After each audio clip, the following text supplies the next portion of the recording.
You're listening to Heroic Reflections, honoring the stories behind the service, hosted by Liam Steele.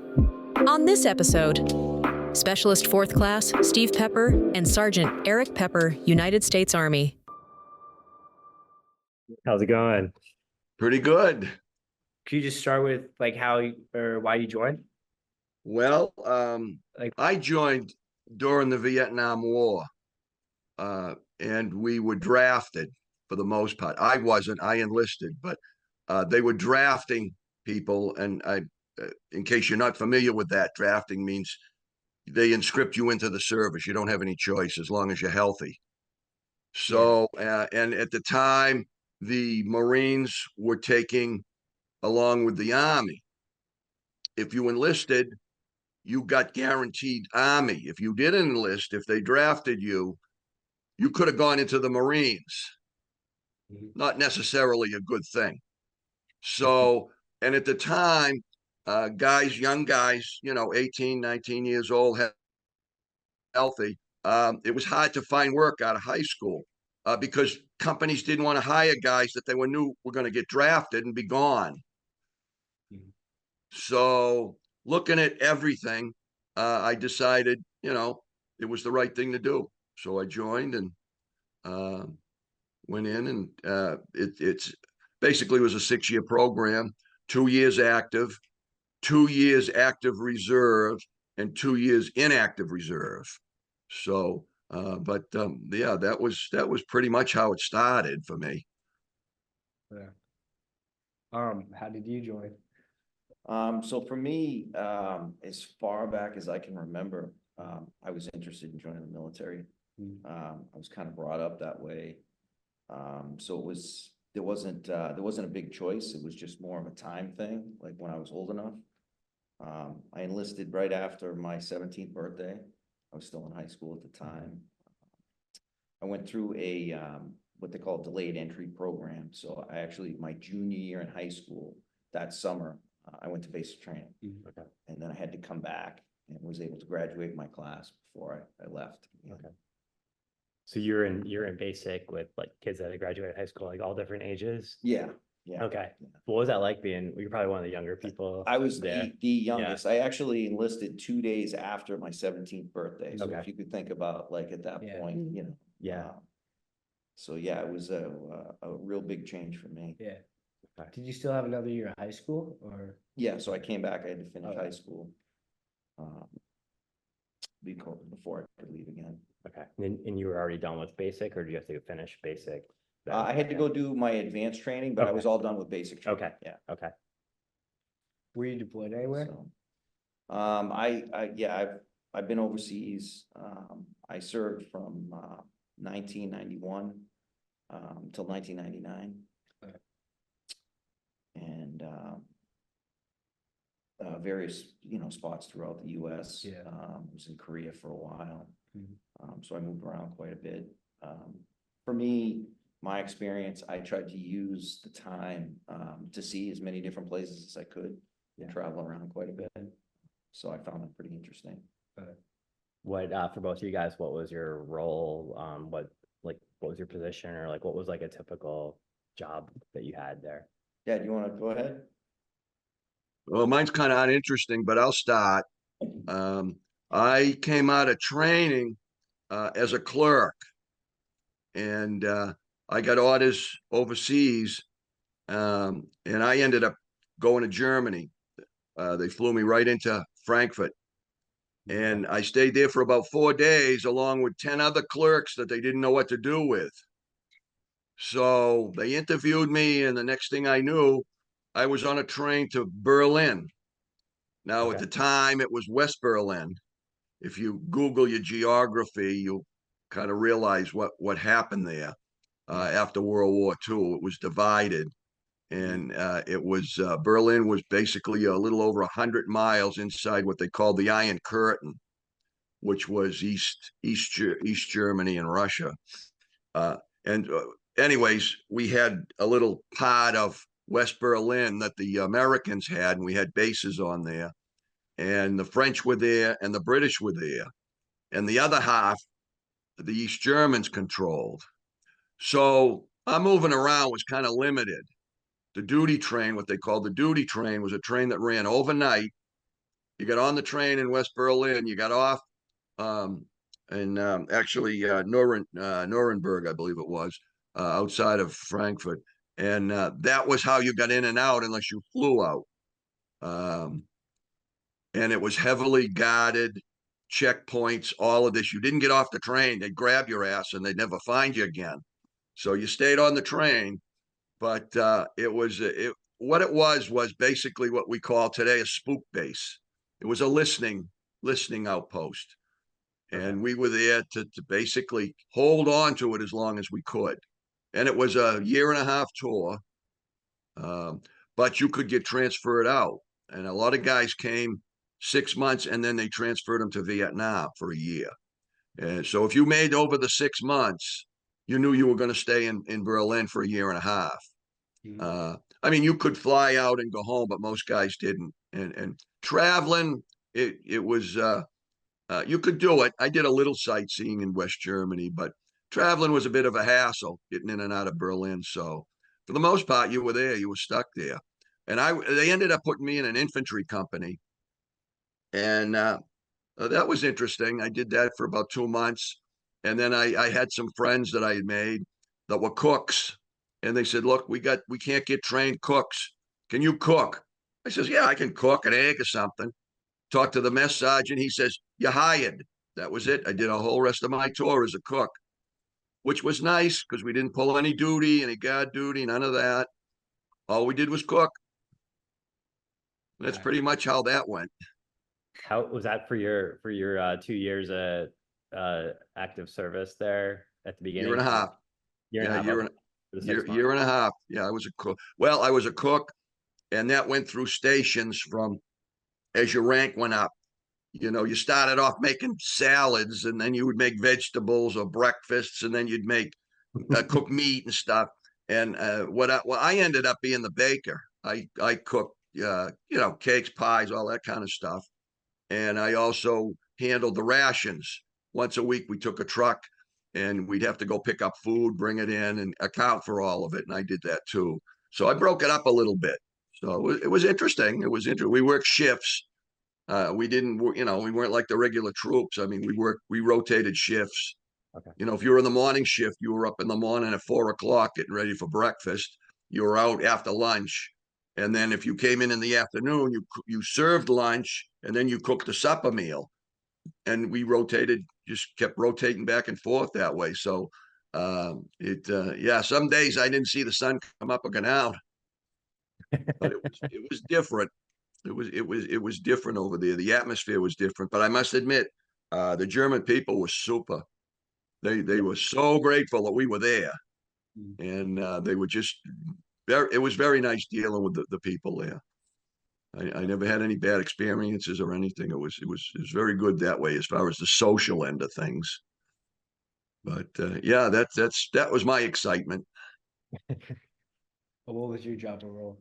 I enlisted in the infantry. Yeah. So I started out in the infantry. Unlike during his time period, my time period, it was they put you through testing at MEPS when you enlist, and they come up with all kinds of job categories that you qualify for. So I had a wide range of things that I could do. I chose the infantry route after understanding a little background about it. With some of the duty assignments I could get, some of the promotional opportunities, some of the other things that went with it. So I chose to kind of take that route. One of my more interesting overseas deployments when I was stationed in Korea, I ended up extending there. So I did it's a typical 12-month assignment. I extended and I did an additional 6 months while I was there. I was assigned to a airborne assault infantry battalion just north of the 38th parallel, so where the demilitarized zone is. Okay. So we're the only U.S. troops forward deployed of that area. So we worked very closely with the Republic of Korean Army. So we had kind of augmentation with both groups. We trained together, we deployed together on 38th parallel. And the U.S. controls one of two bridges over that river. So our assignment was to maintain control of the bridge long enough to evacuate the South Koreans that were there to the other side, you know, if anything was to happen. So it's kind of interesting, like you would wake up in the morning on that particular camp where we were stationed and you're looking at a North Korean flag. Wow. You know, you're that close, it's like 300 meters away. And they have eyes on you the And whole they, time, right? same thing, they're Yeah. right there too, you know, Yeah. back and forth. And we patrol those areas, they would as well, you know, and we get into all that, but pretty interesting assignment for me. You know, it was, again, I was 17 years old, furthest place that I had ever, you know, been away from home. Because we were integrated in with a lot of local Korean forces, we got invites, so we would go to the, you know, they would bring us home, their families, their houses, different parts of the country. So we got to see a lot there and kind of integrate with their people, and that was really cool. You know, getting into their culture and their way of life. It was really interesting, especially at that young, like I had no idea. Yeah. And so I had a lot of fun while I was there. Was there anything you wish you knew before you joined? I joined. I mean, probably not that I didn't take it all in, but some of those experiences I'll probably never have again, you know, and at that point in time in my life, like, it's not like today with all the, you know, the cameras and the videos and the phones. So, you know, we were still using actual film and cameras. You know, so I do have a lot of record of what, you know, friends I had and things like that, but I probably, knowing now, like I would have done more, you know, to document some of that stuff and kind of tuck it away for, you know, for my kids to learn about, things like that. What was like a typical day for you? Like, you heard about your dad and in the shifts. Yeah, so in an infantry battalion, you know, it's all combat based. Okay. So for us, it's, you know, 99% of the day is all about training, you know, prepping for whatever we would get. And we get assignments from time to time. We would regularly schedule patrols in those areas that we'd have to do, but we'd also get assignments. Actually, it was a Christmas morning, had a down helicopter crew that we had to go help that had crashed due to an engine malfunction. And we had to go navigate to them and bring them back while they recovered the helo. So, you know, different things like that, they would task us out to do. But it's really, the infantry units are really training based, you know. So you're drilling a lot and all like the time, ready. it's just constant, you know. They, you know, they have these sayings, you know, we don't train until we get it right, we train until we can't get it wrong. So it sounds like a Bill Belichick. Yeah, there you go. I was just wondering, what was your training experience like? As far as being a cook, or in general, the basic training? Just when you went into general basic training. Okay, when I went in 69 at the height of the Vietnam War. So just about all of our training was based on jungle warfare training. Basically, they tried to train us in the environment we most likely would be in Vietnam. And so, and they trained us with, you know, the best weapons we had at the time, and a lot of survival stuff, go out in the woods for a week and survive, that type of thing. And it was a crash course on that kind of war. And it wasn't until I got out of basic. What happened was, like Eric had said, you know, they give you a battery of tests to determine what you might be qualified to do. I wanted to fly helicopters. So they said, you got to sign up for a year in Vietnam. I says, I don't care. I want to fly helicopters. I passed the tests. Announced to me, I was colorblind. Oh, wow. So I got washed out of that because you can't fly if you're colorblind. Yeah. So then they didn't know really what to do. And that's how I transformed into clerk school. And my second round of training, AIT, was in New Jersey. And that was a clerical, clerks for company clerks and that type of thing. You certain levels of security and all of that kind of thing. But the problem was 10 of us that came out of clerk school, they didn't know what to do with us. So they flew us to Germany before they figured it out. A good friend of mine, he happened to become one of the company clerks. And the rest of us, they just put in the infantry. But it was interesting because over there, because there's no real good area to train in the city, because we're in the city, our motor pool backed up to the wall. Wow. We used to convoy every 6 months to West Germany to train with rangers and everything. Put all our gear in trucks and convoy on the road nonstop. You got to drive through to the checkpoints and everything. You got ammunition with you because you're going through all kinds of bad areas. But and so I got to Germany and I wasn't there 2 weeks, and they said, pack up your gear. You're getting on the back of a truck. You're going back to West Germany. And then I spent a month training. We trained with World War II equipment. Everything was going to Vietnam. We had World War II Jeeps, deuce and a halves. They issued me an M14, and I had to train on it to learn how to fire it because I trained on M16s for Vietnam. So it was a real learning curve. And like I say, I found out they couldn't get trained cooks. Every company was understaffed because they were sending so many people to Vietnam. So it was it was an interesting transition, and it was about, I think, 3 months before I finally ended up in the mess hall, but still in an infantry company. We had alerts, and our alert consisted of a couple of our companies holding the airstrip at Tempelhof. Just hold the airstrip, get as many planes out of there as you can. And we have to load up the mess truck because it was all portable. We had a complete mess truck, stoves, everything to cook in the field. Load it all up, grab our weapons because each mess hall had a 50 caliber machine gun assigned to it. And off we go to these alerts. And it took me a while to figure it out, but I realized after a while they considered us expendable. There was no plan for us to leave Berlin. We just stayed there as long as we could because we knew there were divisions of tanks around us. The East Germans had tanks everywhere around us, and they were dying to overrun Berlin. They tried once with the blockade, and you can read about that. They flew supplies in because they blockaded the city. Were you there during that blockade, or was that? No, I was there after the blockade. The blockade, I think, was, I don't know, early 60s. I think I was there in 69. Okay. But they really hated the fact that we were there and we had all of these listening radar things and installations all over the place in Berlin.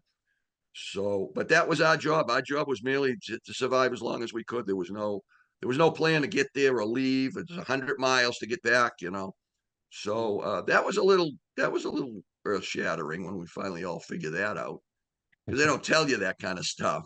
No, yeah. Yeah. But Like, but was West Berlin like kind of like a war zone, but like without like any battles going? Or I'm kind of no, it's just an occupational thing. Actually, they considered us a continuation of the occupation from World War II, okay. because that's when the divisions were made. And they decided to put the Americans, the French, and the British in that half of the city. That was a result of agreements with World War II. So we just carried it on and continued it. And then, of course, the East Germans threw the wall up and got everybody all worked up. And then, and that was hard times. I mean, that was the families were divided. Almost like overnight, they just threw this wall up, and that was it. Nobody used to be, you could move between East Berlin and West Berlin. They stopped it. They did everything they could to try to overtake and retake West Berlin, but they never succeeded. There were a few close calls, but they never succeeded. But there were issues from time to time. Once in a while, soldier would disappear. He'd get too close to the border and be on the subway, and some of the subways stopped stations in East Berlin. Well, if a soldier got off at the station, they grab him right there because the military was at all the stations all the time. Okay. So then you'd have to negotiate to try to get him back. And they did shoot one of well, I think it was one of the Soviet guards on some monument somewhere. Somebody shot him. After I was gone, they blew up a club, a discotheque type of club. Wow. It actually killed a couple of guys and injured a whole bunch of people. It was it wasn't necessarily a combat zone, but it was definitely an area that you had to be on your toes. We had guys in special units that ran jeeps along the wall all the time, watching, because people were trying to get over the wall. And you know, if you made any noise around the wall, these Germans would shoot up border flares to light up the place. It was one of these environments that was, you know, like walking on eggshells. But luckily, while I was there were only minor incidents. But but that's how they classified that. That was basically a continuation of the occupation after World War II. Okay. It was a unique spot to be in. I don't know how the hell they picked me to go there. I really don't. But I ended up there, and it was very, very interesting. It really was. I mean, there were military bases you could get stuck on that were absolutely terrible. But that was an interesting place because we were right in the city. We lived right in the city amongst the Germans, and so it was really a lot to take in for a 19-year-old kid, you know. Did you become close with the West Germans there that you knew? Oh yeah, yeah. I actually rented a apartment from them for a while and lived off base, and Okay. yeah, we made friends with a lot of them. Okay. Did you learn any German? Oh yeah, yeah, yeah. You learn enough to survive. Best way to learn a foreign language is live with them. Yeah. You pick up fast. Couldn't read it. Speaking it wasn't great, but I could understand a good part of it. Okay. Okay. But Did you learn but Korean? it was an interesting tour. Yeah, so same type of thing. I couldn't begin to decipher the language Oh, yeah. from a written standpoint, but Yeah. you'd pick up a lot verbally, Mhm. especially like day-to-day type stuff, because the base interacts and employs a lot of local people. So in the shops and the places that you go for your uniforms and different things, you know, you're interacting with a lot of local people, so you're picking up their language. Yeah, so there's a lot of that. It definitely makes it a lot easier too. Like you put in some effort to learn. Yeah. You know. Yeah, because it's not just like, it's like German at least has like the letters are the same, right? Yeah. But like Korean's Yeah, got Korean's the like- symbols and the characters. Yeah, it's pretty crazy. But yeah, same type of thing. You know, kind of immerse yourself in it. And I think with from the people standpoint as well, like if they see that you're putting in the effort to try to learn their culture, like they're more apt to kind of work with Yeah. you, and you know, they see that you're putting in that kind of effort. So it worked out well. I had a pretty positive experience. You guys both mentioned you hadn't traveled like abroad basically before these, like, so how did your perspective change of maybe what you knew of Korea, what you knew of Germany before you went, and then after being there and like immersed with everyone? Yeah, I mean, it was eye-opening. Yeah. You know, it really was for me. You know, I grew up here in North Reading. Yeah. You know, the extent of my travel as a child, you know, was really like, you know, kind of New England based, Yeah. that type of stuff. You know, we went, my mom's from Berlin. Yeah. Okay. You know, so I had been to Germany and Okay. and that before, but really kind of limited as far as I think, you know, what kids get today and the perspective, you know, it was vastly different. So to be able to kind of live that at that age was just incredible.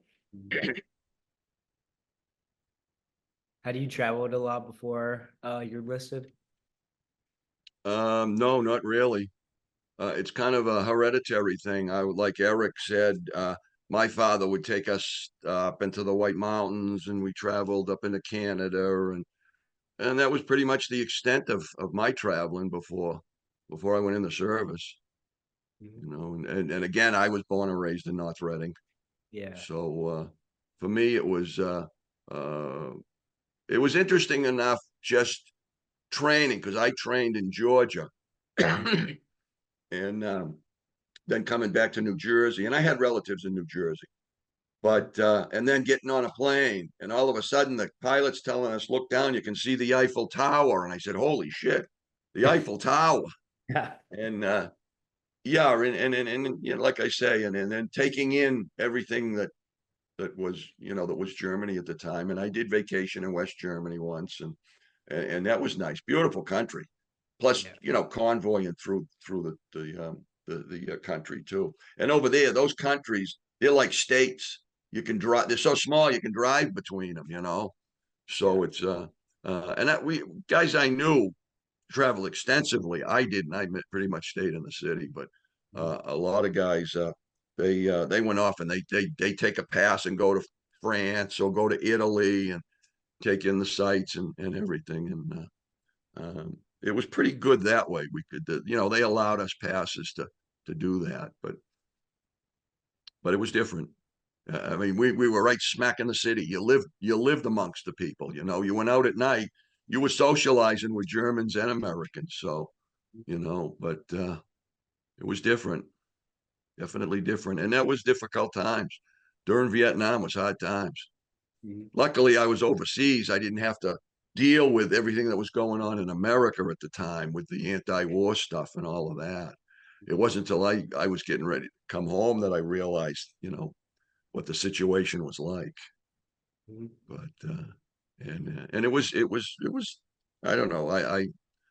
I what I did is I took a European out, what they call a European out. In other words, I left the service in Berlin and I flew out about a week later, and I just threw all my military stuff away, dressed in my civilians, got a little suitcase so I looked like I was a college student. And that's how I flew home to get through the airports, because it could get pretty ugly. A soldier in uniform walking through an airport back in, you know, 69, 70, 71. Yeah. And I just, this is the first I've sat down and probably talked about the military, because you just didn't do it. You came home, you went back to work, and you didn't say nothing about it. Yeah.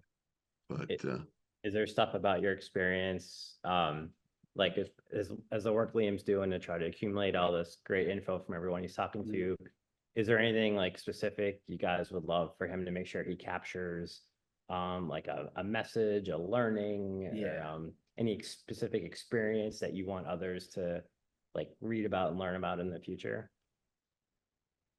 Like something that you've taken with you now? well, all I can say is accumulating the years that I have, when you're in these things and involved in these things, um, take advantage of it as much as you can, because the time goes by just so fast. In a blink of an eye, your military career's over and you're moving on. So you may think at the time, if you're in it, it's boring and it's this and it's that, but get everything you can get out of it, because time moves quickly. That's a good point. Yeah. How about Yeah, you? no doubt. I was very fortunate. One of my first duty stations, one of the first squad leaders I had, like literally, I come out of the barracks, he marched me to the education center, you're signing up for a college class, you're doing this, Nice. like really got me kind of pointed in the right direction. Long range thinking wise, you know, here I am, I'm just a young kid and, you know, like off to see the world, wherever you're gonna send me, you know, and kind of got me on a good path. And I was fortunate enough, as I rose up through my ranks, you know, I was able to pass that on to younger privates as they came in, and squads that I took over and things.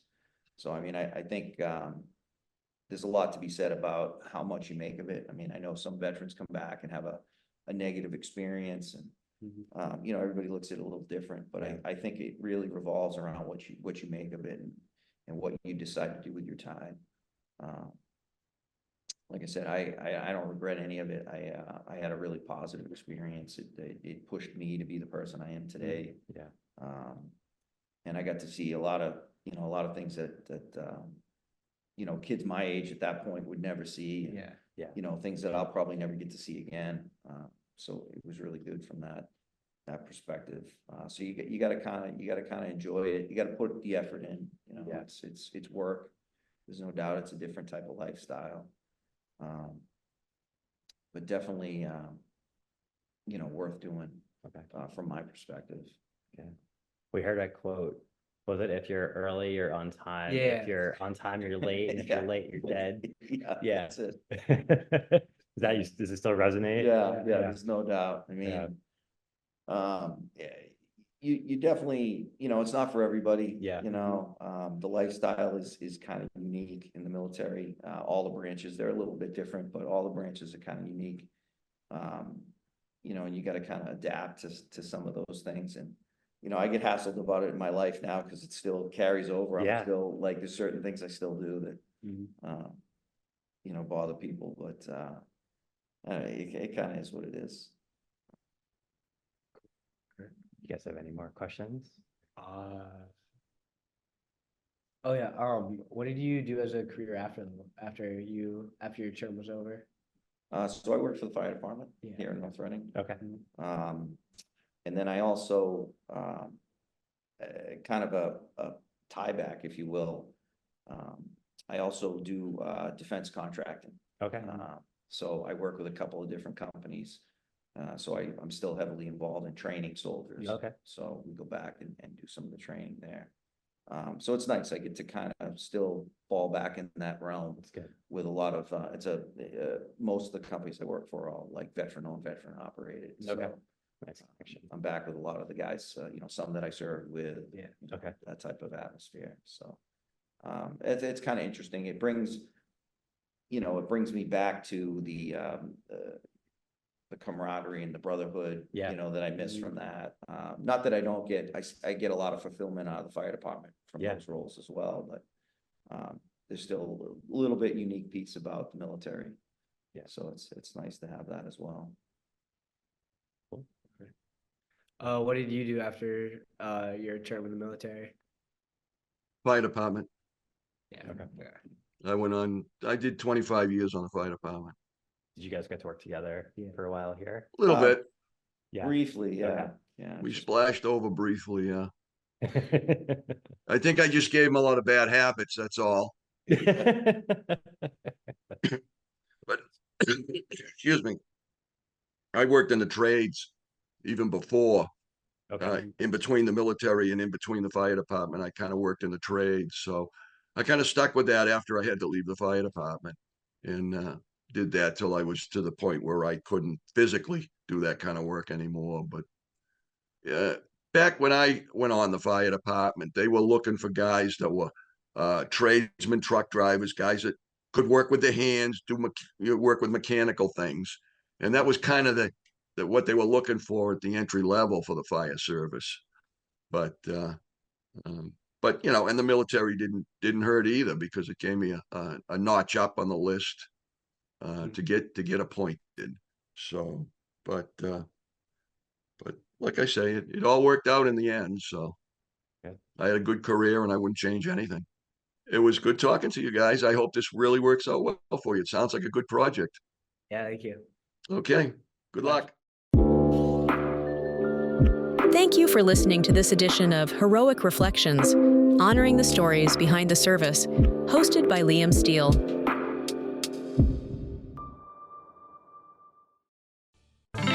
This podcast is part of the NORCAST Podcast Network. Check out more podcasts at podomatic.com/NORCAM.